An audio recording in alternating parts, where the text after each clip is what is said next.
গরম জল করতে দিলাম, একটু গরম জলটা দিয়ে পনিরটা ধুয়ে নেব।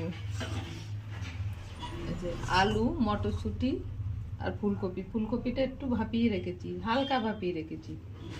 আর মশলা দেব, মশলাটা বেটে নেব।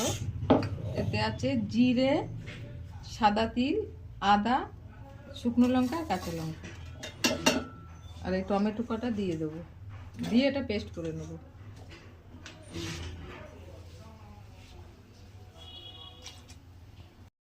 পনিরটা ধুয়ে নেব, ভেজে নেব লবণ হলুদ দিয়ে। আর এগুলো ভেজে নেবো, কপিটাও ভেজে নেবো, আলুটাও ভেজে নেব।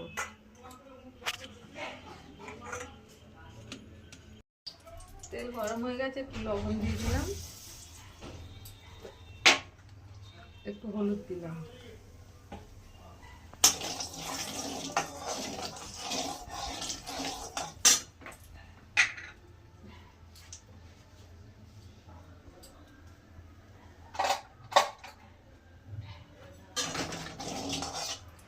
এবার পনিরগুলো ভেজে তুলে নেব।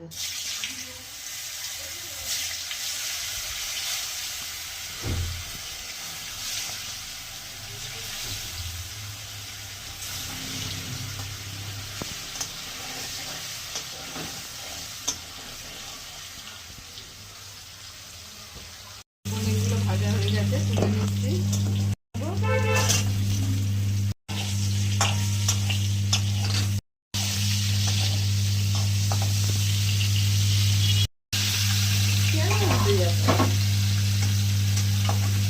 কপিগুলো একটু আগে ভেজে নিয়েছি, তারপরে আলুগুলো দিয়ে দিলাম, দিয়ে ভেজে নেবো একটু। এবার লবণ হলুদ দেবো, হলুদটা একটু পরে দেবো, লবণটা, হলুদটা আগে দেবো, লবণটা পরে দেবো।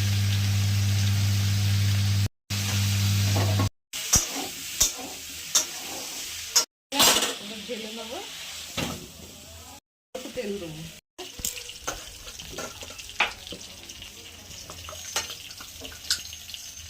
একটু কালো জিরে ফোড়ন দিলাম,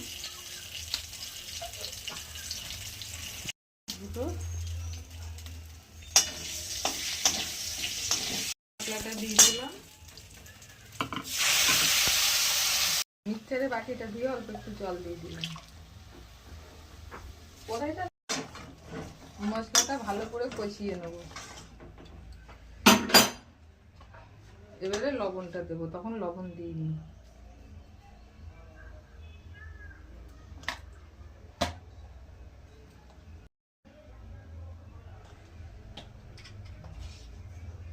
চিনি দেবো অল্প।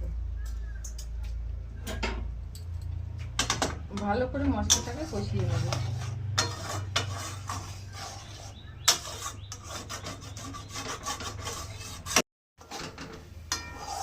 মশলা কষানো হয়ে গেছে, এবার এই যে আলু আর ফুলকপি ভেজে রেখেছিলাম দিয়ে নেবো। তারপরে গরম জল করতে দিয়েছি, গরম জলটা দিয়ে দেবো।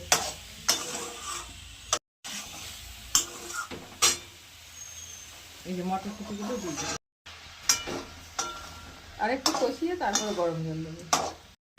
এবার গরম জল করে রেখেছি, গরম জলটা দিয়ে দেবো।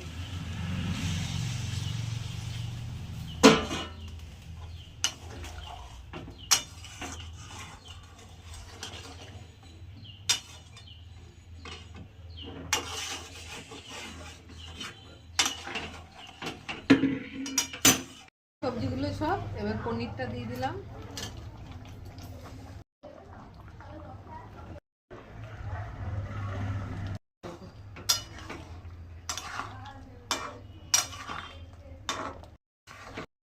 নামিয়ে দিলাম।